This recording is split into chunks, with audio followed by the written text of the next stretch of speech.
Hello guys, welcome to my YouTube channel. आज हम बात करने वाले हैं केंट्स के जो 12 ऑब्जर्वेशन है उसके बारे में। ओके, सो केंट के जो 12 ऑब्जर्वेशन है एग्जाम के लिए तो मोस्ट टाइम भी टॉपिक है ही, लेकिन हमारी जो क्लिनिकल प्रैक्टिस है उसके लिए भी मोस्ट टाइम भी है। तो केंट के 12 ऑब्जर्वेशन में हम फर्स्ट ऑब्जर्वेशन के बारे में बात करें। सो फर्स्ट ऑब्जर्वेशन में केंट सर ने कहा है a prolonged aggravation and final decline of patient, a prolonged aggravation and final decline of patient, यानी कि जो एग्रावेशन रहेगा और प्रोलॉन्ग्ड रहेगा, तब जो पेशेंट की कंडीशन होगी वो फाइनल डिक्लाइन कंडीशन में हो जाएगी। यानी कि जो इस कंडीशन हम कब देखने को मिलती है, जब हम जो केस टेकिंग करते हैं उसमें कोई गलती हो जाए, यानी कि पेशेंट की वजह से या तो फिजिशियंस की वजह से। तो उसमें हम क्या करते हैं, हाइपोटेंसी दे देते हैं और जो रेमेडी है वो गलत दे देते हैं, तब ये एग्रावेशन होगा, वो प्रोलॉन्ग्ड रहेगा। ओके, यानी कि एंटीमाइजमेटिक और हाइपोटेंसी की जो मेडिसिन है उसकी वजह से प्रोलॉन्ग्ड एग्रावेशन होगा।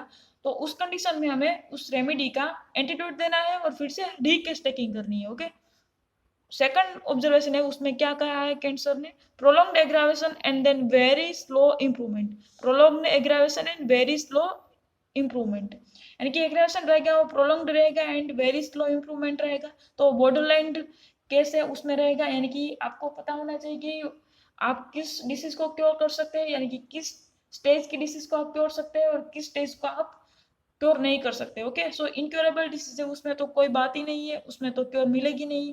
लेकिन जो बॉर्डरलाइन डिसीज है उसमें क्योर मिलेगी। तो prolong aggravation and then very slow improvement, a observation आपको दिखने के लिए मिले तो आपको घबराना नहीं है। आपको जो जो डोजेज है उसको रिपीटेशन करना है और नेसेसरी हो तो उसको इंक्रीज करनी है। ओके, देन थर्ड ऑब्जर्वेशन है वो है the aggravation is a quick short and strong with rapid improvement, the aggravation is quick short and strong with rapid improvement, a best observation है सबसे।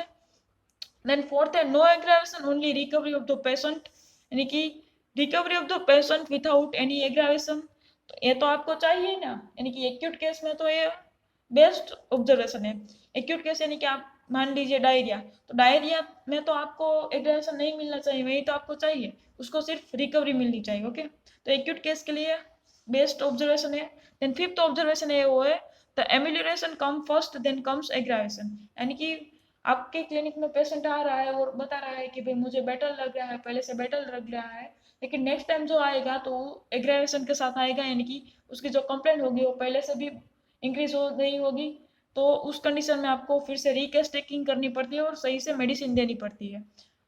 सिक्स है वो है too short relief of the patient, too short relief of the patient, यानी कि आपके clinic में patient आ रहा है और बता रहा है कि मुझे कंप्लेंट थी तो मैंने ये दवा ली तो मुझे शॉर्ट ड्यूरेशन के लिए रिलीफ मिलती है, बेटर लगता है, लेकिन फिर से वो कंप्लेंट्स अपीयर होने लगती है। तब आपको इस कंडीशन में जो पेशेंट है उसकी केस टेकिंग करनी है सही से और सही मेडिसिन प्रिस्क्राइब करनी है। सेवंथ ऑब्जर्वेशन है वो है a full time amelioration of the symptoms at no special relief, a full time amelioration of the symptoms at no special relief, यानी कि फुल टाइम जब भी आएगा तो उसको बेटर लगेगा, जब तक वो मेडिसिन चालू रखेगा तब तक उसको बेटर लगेगा, लेकिन उसको कोई स्पेशल रिलीफ फंडामेंटल जो क्योर है वो नहीं मिलेगी। ओके, तब यहाँ पर आपको केस टेकिंग करनी है, क्योंकि यहाँ पर कुछ ऑब्स्टेकल्स रहेगा तो वो भी हमारी जो मेडिसिन की एक्शन है उसको ऑब्स्ट्रक्ट करती होगी।